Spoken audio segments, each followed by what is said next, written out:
حاڵتان باش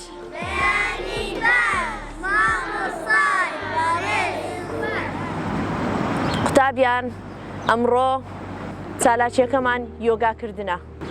یۆگا بریتیە لە چالاکیەکی جەستەی و ڕۆحی و مێشک و هەروەها بیرکردنەوەی قوڵ و هەناسەی قوڵە. لە هەموو شوێنێک دەتوانی یۆگا ئەنجام دەی، چ لە ماڵەوە یان لە سەرکار یان لە کەشی سروشدا. و هەروەها یۆگا بریتیە لە پەیوەندی نێوان ڕۆح و دەروون و مێشک کە بەیەکتریان دەبەستێت.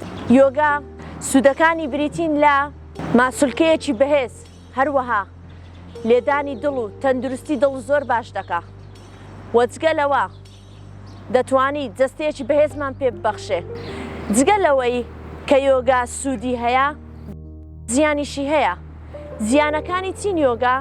ئەو کاتێک کە هەر جوولەیەک بە هەڵە ئەنجام دەدەی دەبێتە هۆی ئازاردانی خۆت. بۆیە بە وریاییەوە مامەڵە لەگەڵ جوولەکانی یۆگادا بکەن. هەموو هەفتەیەک ئێمە یۆگا ئەنجام دەدەین، بە دڵخۆشی و ئەنجامی دەدەین لەبەر ئەوەی سوودی هەیە بۆمان. Today I know yoga is a very good thing for our health, so I'm so happy today.